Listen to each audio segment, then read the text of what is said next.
બાપુ એક સરસ મજાની કહેવત છે કે નિસ્વાર્થ ભાવે કરેલા કામનું વળતર કુદરતે ચૂકવવું જ પડે છે.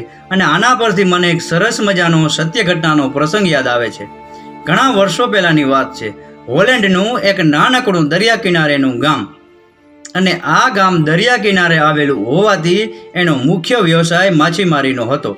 અને ઘર દીઠ લગભગ એક બે વ્યક્તિઓ રોજ પોતપોતાની હોડીઓ લઈ અને આ દરિયો ખેડવા જતા અને માછીમારી કરી અને પોતાનું ગુજરાન ચલાવતા. અને ઘણી વખત દરિયામાં તુફાન આવવાથી ઘણી બધી હોડીઓ આ તુફાનમાં ફસાઈ જતી અને ઘણીવાર તો લોકોના જીવ પણ જતા. અને આ તુફાનથી બચવા માટે ગામ લોકોએ એક મજબૂત અને મોટી હોડી બનાવી હતી અને ગામના 10-15 યુવાનોને ખાસ પ્રકારની તાલીમ આપી અને એક બચાવ ટુકડી બનાવી હતી.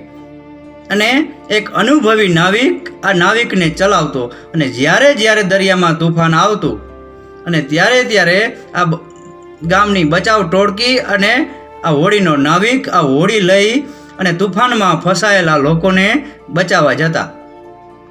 એક દિવસ આ ગામની ઘણી બધી હોડીઓ દરિયો ખેડવા માટે દરિયામાં દૂર સુધી ગઈ હતી. અને અચાનક દરિયામાં જોરદાર તુફાન આવ્યું અને ભયંકર પવન અને રાક્ષસી મોજાઓથી આ ભયંકર તુફાનમાંથી બચવું ખૂબ જ મુશ્કેલ હતું. છતાં પણ ઘણી બધી હોડીઓ કિનારે પરત આવી ગઈ હતી, પરંતુ હજી પણ થોડીક હોડીઓ આ દરિયામાં તુફાનમાં ફસાયેલી હતી. અને આ વાતની જાણ ગામ લોકોને થતાં ગામ લોકોએ આ બચાવ ટુકડીને અને આ નાવના માલિકને આ નાવ લઈ અને દરિયામાં મોકલે છે. અને બધા ગામ લોકો દરિયા કિનારે બેઠા આ હોડીને પરત આવવાની રાહ જોવે છે.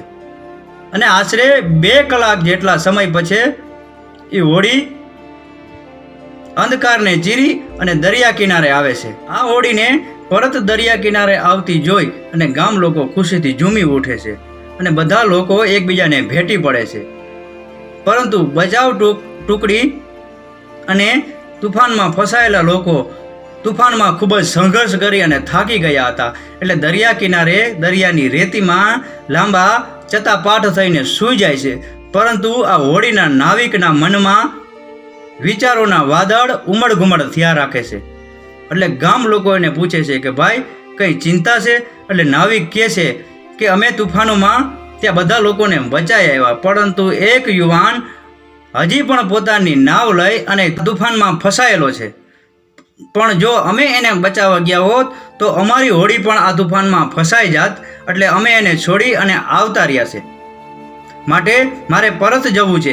મારી સાથે કોઈ આવવા તૈયાર છે? એટલે ત્યારે ગામ લોકો એ નાવિકને ના પાડે છે કે આવા ભયંકર તુફાનમાં જવું નથી. પરંતુ એક 16 વર્ષનો દીકરો આ ભીડને ચીરતો એ નાવિક પાસે આવીને કહે છે કે કોઈ આવે કે ના આવે, હું તમારી સાથે આવીશ. અને એ છોકરો હોડીમાં ચડવા જાય છે તો એની મા એનો હાથ પકડી લે છે અને કહે છે કે દીકરા, આવા ભયંકર તુફાનમાં હું તને જવા નહીં દઉં, કારણ કે આજથી 10 વર્ષ પહેલાં તારા પિતા આવા જ એક ભયંકર તુફાનનો ભોગ બનેલા. અને 3 અઠવાડિયા પહેલાં તારો મોટો ભાઈ પોલ આ દરિયાના મોજાઓમાં ક્યાંક અદૃશ્ય થઈ ગયો છે. હજી પણ એનો અતોપતો નથી. હવે તું મારો એક જીવવાનો આધાર છે, માટે હું તને જવાની રજા નહીં આપું. અને એ છોકરો એની માનો હાથ છોડાવી અને હોડીમાં ચડી જાય છે. અને એની માને કહે છે કે માં, આ ગામ ઉપર સંકટ હોય ત્યારે આપણે આપણો સ્વાર્થ ન જોવો જોઈએ, આપણે ગામનું વિચારવું જોઈએ. અને એની માં ખૂબ જ રુદન કરે છે અને દરિયા કિનારે બેસી રહે છે. અને છોકરો અને નાવિક હોડી લઈ અને દરિયાના મોજા ચીરતા એ ભયંકર તુફાનમાં પહોંચે છે. અને એ તોફાનમાંથી એ યુવાનને બહાર કાઢે છે અને હોડીમાં બેસાડી અને પરત દરિયા કિનારે લાવે છે. અને એ હોડી દરિયા કિનારે આવે છે એટલે બધા ગામ લોકો રાજીના રેડ થઈ જાય છે અને પૂછે છે કે તમે એ યુવાનને તુફાનમાંથી બચાવી લેવા? અને ત્યારે એ 16 વર્ષનો દીકરો એમ કહે છે કે હા, અમે યુવાનને સહી સલામત તોફાનમાંથી બહાર બચાવી લેવા છે. પરંતુ તમને જાણી અને નવાઈ લાગશે કે યુવાન કોણ છે. એ યુવાન બીજું કોઈ નહીં પણ મારો મોટો ભાઈ પોલ છે. અને આટલું સાંભળતા તો એની માં ઊભી થઈ જાય છે અને હોળી પાસે આવી અને પોતાના બંને દીકરાઓને ભેટી અને ખૂબ જ રોવાઈ પડે છે. અને બાપુ, કદાચ આને જ કહેવાતું હશે કે નિસ્વાર્થ ભાવે કરેલા કામનું વળતર કુદરતે ચૂકવવું જ પડે છે. આ પ્રસંગ પૂરેપૂરો સાંભળવા બદલ તમારો ખૂબ ખૂબ આભાર. આપનો દિવસ શુભ રહે. મહાદેવ હર.